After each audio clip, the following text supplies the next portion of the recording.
សួស្តីគ្នាយើងចឹងថ្ងៃនេះដែរគឺខ្ញុំមកបរៀនគ្នាយើងថ្មីទៀតហើយទៅលើវីដេអូមួយទៅលើការ configuration ទៅលើ DHCP ចឹងថ្ងៃនេះដែរគឺយើងមករៀនទាំងអស់គ្នាទៅលើការ configuration ទៅលើ DHCP ចឹងសម្រាប់ Microtik ថ្មីចឹងនៅពេលដែលខ្ញុំ reset ហើយគឺវាចេញរូបរាងបែបនេះចឹងសម្រាប់បងប្អូន Microtik ថ្មីយើងអាចចុចទៅលើ MAC address នេះមកតែសម្រាប់ខ្ញុំគឺខ្ញុំដាក់វាជាប់ password ចឹងខ្ញុំដាក់ password វាអត់ប៉ះពាល់អីចឹងយើងគ្រាន់តែចុចចឹងទៅវាអាចនឹងវាចូលហើយអញ្ចឹងនៅពេលដែលវាចូលហើយគឺវាចេញរូបរាងមកបែបនេះអញ្ចឹងសម្រាប់ Microtik របស់យើងមុននឹងយើង configuration ទៅលើ DHCP អញ្ចឹងយើងត្រូវដឹងសិនថា Microtik របស់យើងហ្នឹងវាមានអ៊ីនធឺណិតឬមួយក៏នៅអញ្ចឹងបើយើងចង់ដឹងថា Microtik របស់យើងមានអ៊ីនធឺណិតឬមួយក៏នៅអញ្ចឹងយើងអាចវាយវាមក ping 192ឬមួយក៏ ping 8 ping Google មកដើម្បីយើងចូលមកទៀតចឹងបានន័យថា Microtik របស់យើងគឺ no route to host ចឹងសម្រាប់ Microtik របស់ខ្ញុំអញ្ចឹងខ្ញុំដោតអ៊ីនធឺណិតចូលហើយប៉ុន្តែវានៅថា no route to host ចឹងបានន័យថា Microtik របស់ខ្ញុំហ្នឹងគឺវាអត់ទាន់អាប់អ៊ីនធឺណិតទេអញ្ចឹងដើម្បីធ្វើឲ្យវាអាប់អ៊ីនធឺណិតយើងអាចចូលទៅកាន់ពាក្យថា IP ហើយយើងមើលមកកាន់ពាក្យទៅលើវានឹងវាមានពាក្យ AP អញ្ចឹងយើងអាចចូលមកកាន់ពាក្យ DHCP client សម្រាប់ configuration ទៅលើវាអញ្ចឹងទៅលើ function ខ្ញុំអនុបញ្យល់គ្នាយើងហើយអីចឹងនេះគឺជា DHCP ចឹង DHCP យើងចូលមកកាន់ DHCP នឹងមកហើយយើងយកពាក្យថា new ចឹងយើងត្រូវដឹងថា port internet plugin របស់យើង port ដែលយើងដោតចូល PoE ដែលគេហៅថា Power over Ethernet ហ្នឹងយើងដោតចូល port ណាចឹងបើយើងដោតចូល port លេខ1យើងយក port លេខ1មក interface របស់វាចឹងវាមាន port ជាច្រើនវាមាន port លេខ2លេខ3លេខ4លេខ5ប៉ុន្តែ port លេខ1គឺជា port van ខ្ញុំយក port លេខ1 port van ចឹងកន្លែង use peer DNS បើយើងអត់យក use peer DNS ហ្នឹងទេគឺយើងទៅមិនបានទៅ config DNS ដាក់ DNS សារថ្មីច្រើនទៅលើនៅក្នុងកន្លែង DNS ចឹងយើងយក default តាមគេមកយក crease តាមគេមកមិនបាច់ដូរទេហើយ add default route add default route គឺយើងយក route តាមគេមកអានេះ add route របស់យើងគឺ add auto ដែរអញ្ចឹងយើងយក apply មកអញ្ចឹងបានន័យថា Microtik របស់យើងគឺវាមិនអាប់អ៊ីនធឺណិតទេក្នុង Microtik របស់យើងអញ្ចឹងយើងចូលមើល route មើលថាយើង add បានតែឃើញទេ route របស់យើងគឺវា add auto ហើយទៅលើ1អញ្ចឹងបើយើងអាប់អ៊ីនធឺណិតនៅក្នុង Microtik ហើយយើងសាក test មើលយើងស្មៃមើលថា Microtik របស់យើងនៅក្នុងនៅឲ្យចេញទៅក្រៅវាអាចចេញអីអញ្ចឹងវាអាប់មែន Microtik នៅក្នុង Microtik របស់យើងហ្នឹងនៅក្នុង local នៅក្នុង Microtik វាអាប់មែនប៉ុន្តែឲ្យចេញមកក្រៅវាអត់ចេញទេអញ្ចឹងយើងត្រូវការទាមទារទៅលើការ config ទៅលើវាអញ្ចឹងសម្រាប់ config ទៅលើ Microtik ទៅលើ DHCP ហ្នឹងអញ្ចឹងយើងចូលមកកាន់ចំណុចបន្តទៀតអានេះ DHCP client យើងចុចហើយយើងចូលមកកាន់ពាក្យថា bridge ដើម្បីយើង create bridge វាយើងដាក់ឈ្មោះអានេះគ្រាន់តែជាការដាក់ឈ្មោះទេ B ខ្ញុំដាក់ bridge DHCP យ៉ាងចុះ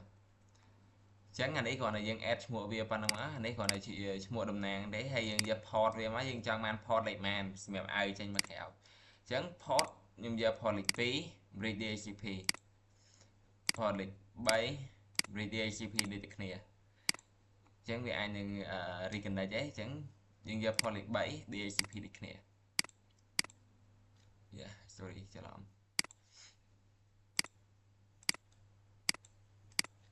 ចឹងខ្ញុំ add បាន2 port ហើយ port លេខ2ហើយនិង port លេខ3ចឹងពេលដែលយើង add ចឹងវាហើយយើងចូលទៅកាន់ពេលដែលយើង add bridge វាហើយ bridge នេះវាដូចជា span ចឹងដើម្បីចម្លងវាឧទាហរណ៍ថា internet វាបោះមកក្នុង Microtik ចឹងយើងប្រើ span មួយដើម្បីបោះអា internet ហ្នឹងចេញទៅ port ណានីមួយឧទាហរណ៍ថា span ទៅកាន់ port លេខ2 span ទៅកាន់ port លេខ3ចឹងយើងបោះ port ទៅកាន់ port នីមួយនៅក្នុង Microtik របស់យើងហ្នឹងចឹងយើងចុចមកចំណុចបន្ទាប់ទៀតគឺ IP ដូចគ្នាហើយយើងយកពាក្យថា address ដើម្បីយើង add IP ឲ្យវា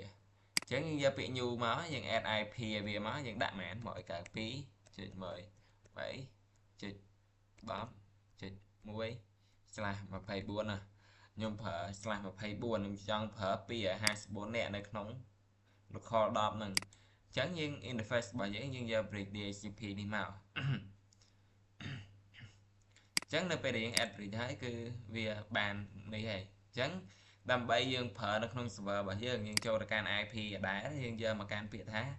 DHCP server យើងចូលមកកាន់ពាក្យ DHCP server ហើយយើងយកពាក្យ new no ចឹងចឹងយើងយក new ក៏បានដែរប៉ុន្តែសម្រាប់គ្នាយើងធ្វើថ្មីយើងយក new đấyយើងពិបាក config ឧទាហរណ៍យើងធ្វើដាក់ interface ចេះដាក់ interface DHCP យើងត្រូវចូលមកដូរ like quiz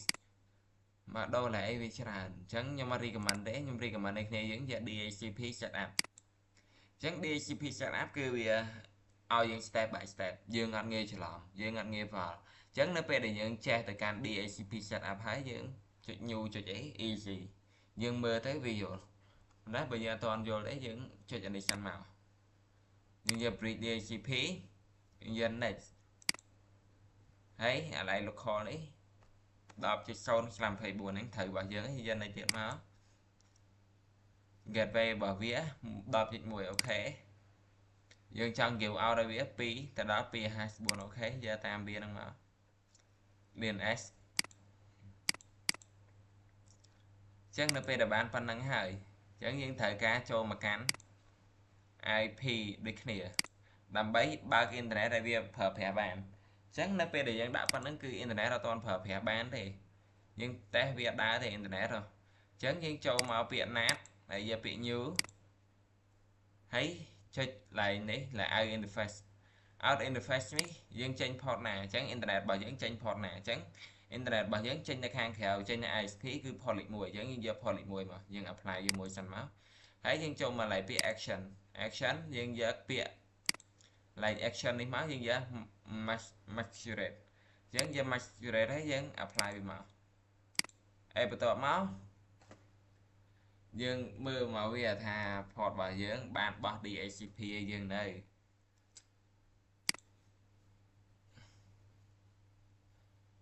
អញ្ចឹងវាពងរ៉ានអីវាអាចនឹង relay តិចសម្រាប់ DHCP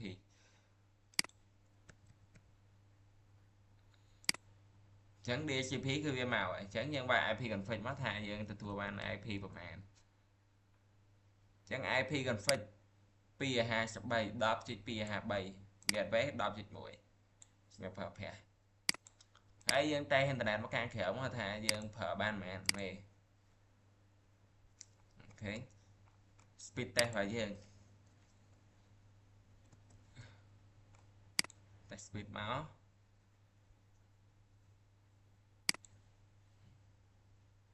បាន70 ស្មេអញ្ចឹងសម្រាប់ video configuration ទៅលើ DHCP របស់ខ្ញុំគឺមានប៉ុណ្ណឹងអញ្ចឹងអរគុណគ្នាយើងសម្រាប់មើលវីដេអូនេះអញ្ចឹងសម្រាប់គ្នាយើងអ្នកថ្មីអាចចុច subscribe ទៅលើ channel របស់ខ្ញុំបានខ្ញុំនឹងបរៀនទៅលើ marketing ជាច្រើនទៀតហើយទៅលើ Cisco ដូចគ្នាអញ្ចឹងទៅលើ Cisco ទៅលើ Huawei ខ្ញុំនឹងបរៀនខ្ញុំនឹងតម្លាក់នៅក្នុងវីដេអូហ្នឹងនៅក្នុងក្រុម channel របស់ខ្ញុំអញ្ចឹងសម្រាប់គ្នាយើងអ្នកថ្មីអាច